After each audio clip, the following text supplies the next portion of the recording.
আমরা হাজরা মোড়ের ছবি একবার দেখাই।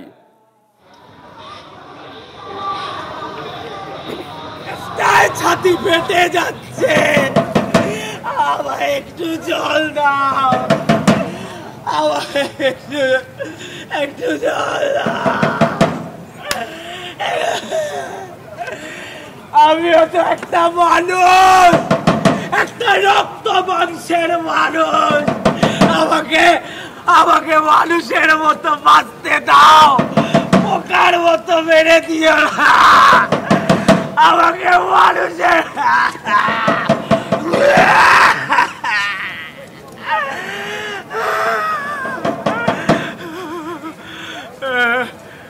কোন সকাল, রাতের চেয়েও এত অন্ধকার। কোন সকাল, রাতের চেয়েও এত অন্ধকার। কোন সকাল, রাতের চেয়েও এত অন্ধকার। সমাজ তোকে চাইছে না, অচ্ছুত তুই নোংরা পশু। কেউ সে পাপের ভাগ নেবে না, তোর বউ বা কোলের শিশু। সবার চোখে তীব্র ঘৃণা, জল পানি কেউ সাধবে না আর। যে দেখবে থুতু দেবে, একটা কথাও বলবে না আর। তোর মুখ ভালো, ফাঁসি কিংবা যাবজ্জীবন। ক্ষমার বোঝা এবার তোকে বইতে হবে সারা জীবন। তাদের শাস্তি হবে না? তাদের শাস্তি হবে না? হবে না তাদের শাস্তি?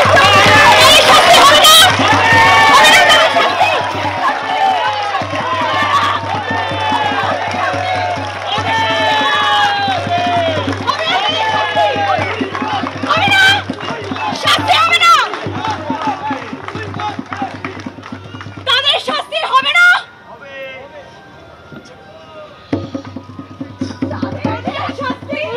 না?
আমরা আরো একটা ছবি দেখলাম।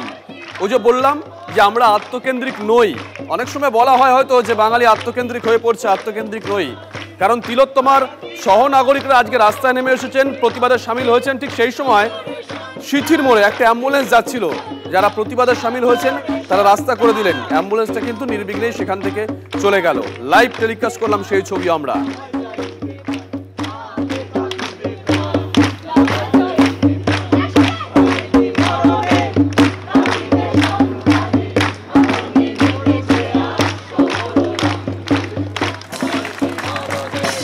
গোটা বাংলায় বোধহয় একটাই স্বর আজকে, জাস্টিস ফর আরজি কর।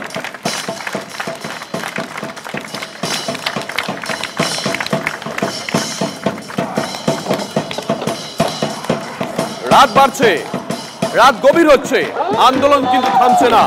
ক্লান্ত নন আন্দোলনকারীরা। আজকে রাস্তায় নেমে এসেছে 8 থেকে 80। শহর কলকাতা, গ্রামে গঞ্জে একই ছবি উঠে আসছে। প্রতিবাদের ভাষা একটাই, বিচার চাই।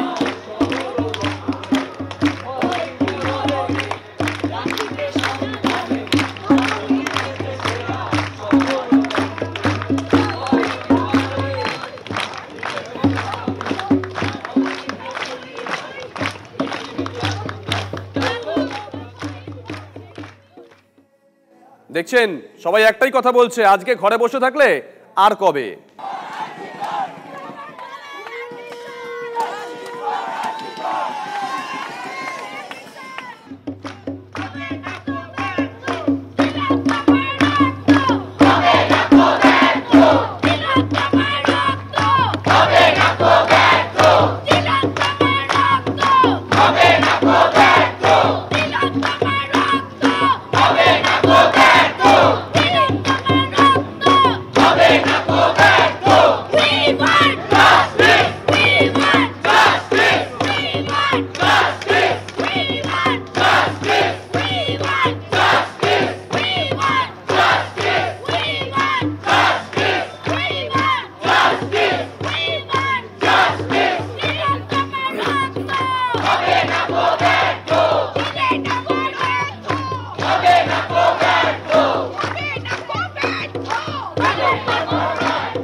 আজকের এই আন্দোলনে শামিল হয় তিলোত্তমার পরিবারও, তিলোত্তমার বাবা মা, তারা আজকে আরজি করে এসেছিলেন, আন্দোলনে শামিল হয়েছিলেন, সাংবাদিকদের মুখোমুখি হয়েছিলেন।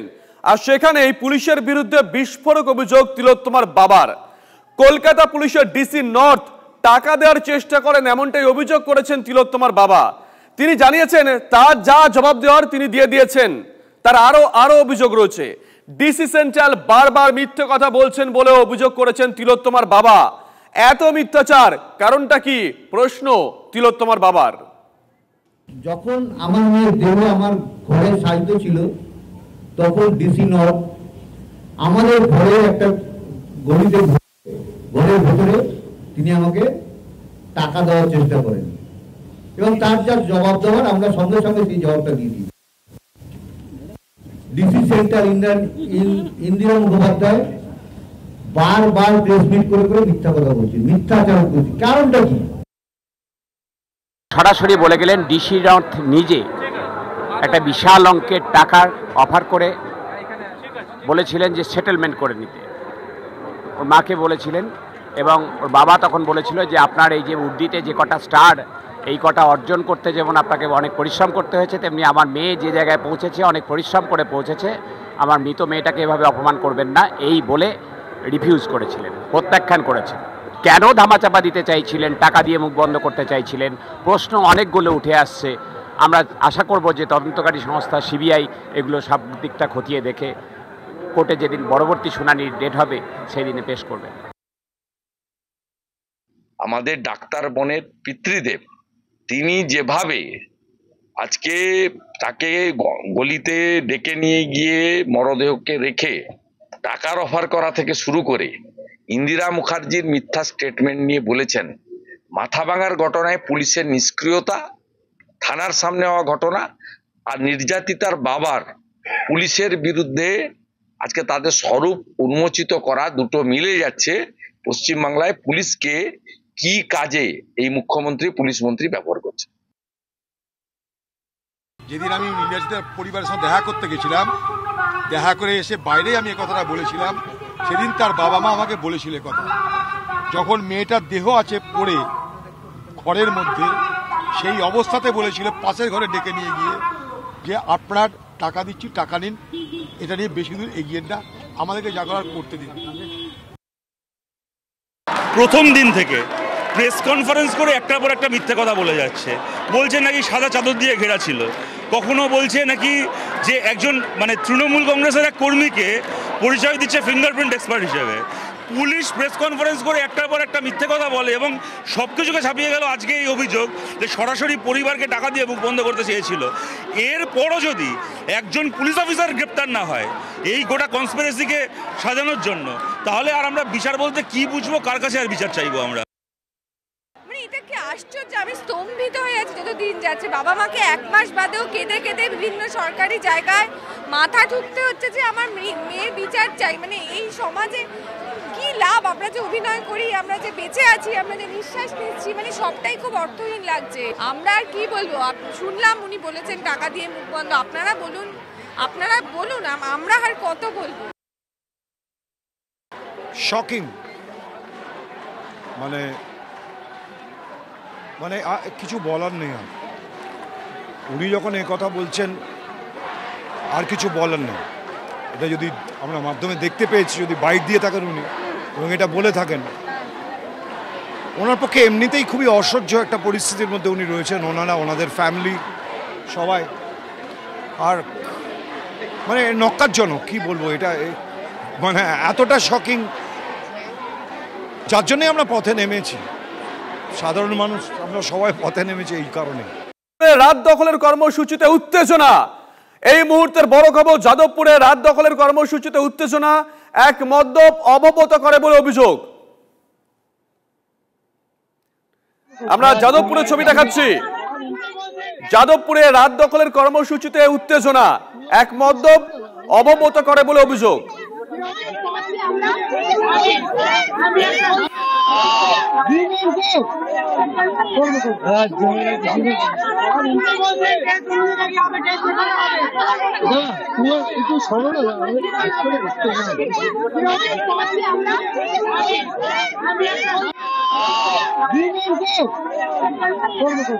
ঠিক একই ধরনের অভিযোগ উঠেছিল গড়িয়াতেও, সেই ছবি আপনাদের আমরা দেখিয়েছি।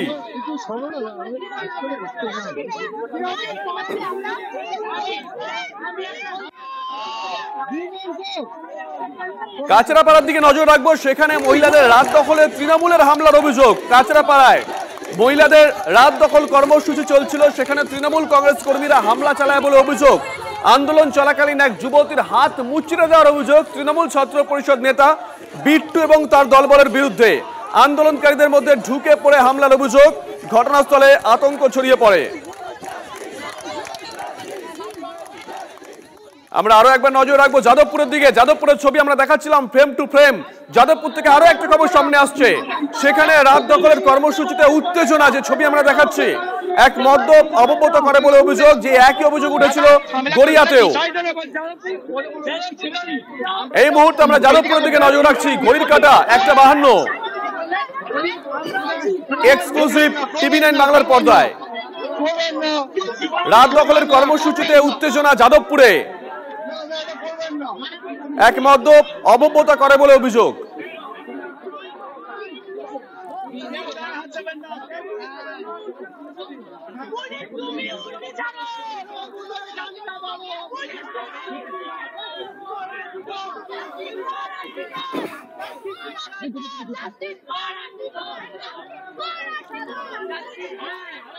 আমরা এই মুহূর্তে যাদবপুরের ছবি দেখাচ্ছি। যাদবপুরের পাশাপাশি আমরা দেখাচ্ছি আরজি করে যে ছবি একটু আগে উঠে এসেছিল, সেখানে যারা চিকিৎসক, পড়ুয়া আছেন, এমনকি যারা রোগীর আত্মীয় আছেন, তারা পর্যন্ত আজকে রাস্তায় নেমে এসে প্রতিবাদে সামিল হয়েছিলেন। সরাসরি আজকে আন্দোলনে সামিল হলেন তিলোত্তমার বাবা মা।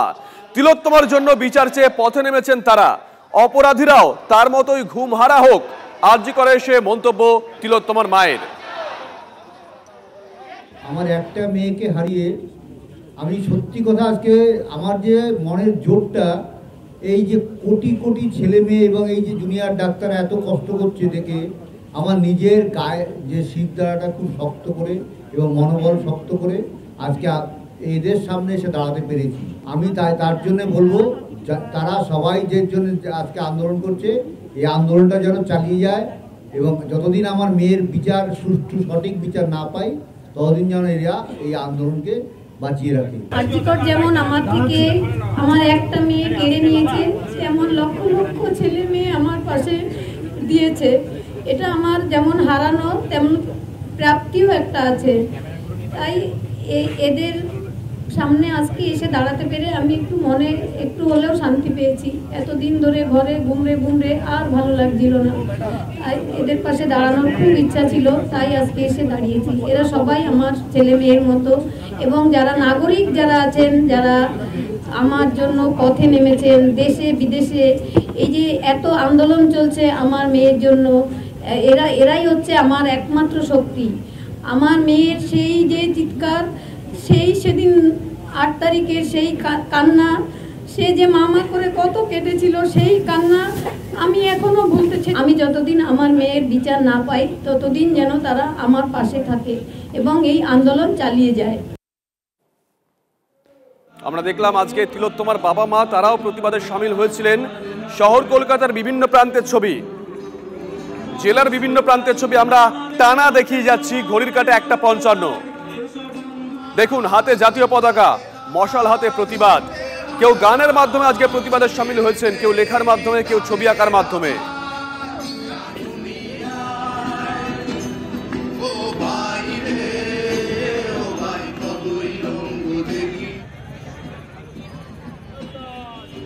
আমরা যে ছবিগুলো দেখাচ্ছি, দৌড়ে দৌড়ে প্রতিবাদ আর মোড়ে মোড়ে শঙ্খনাদ। একটা সামাজিক আন্দোলন, না কোনো রাজনৈতিক স্লোগান নেই এখানে, কারোর প্রতি কোনো বিদ্বেষমূলক আচরণ নেই। আম জনতা রাস্তায় নেমে এসেছেন। এখানে প্রতিবাদের ভাষা কখনো লেখা, কখনো স্লোগান, কখনো পথনাটিকা, আবার কখনো বা সমবেত সঙ্গীত। যত রাত গাঢ় হচ্ছে গলার স্বর তত চড়ছে। এখানে বেলা চক আস্তে আস্তে গান, কবিতা, আবৃত্তি, স্লোগান আরো জোরালো হচ্ছে। আমি একটু শোনাই।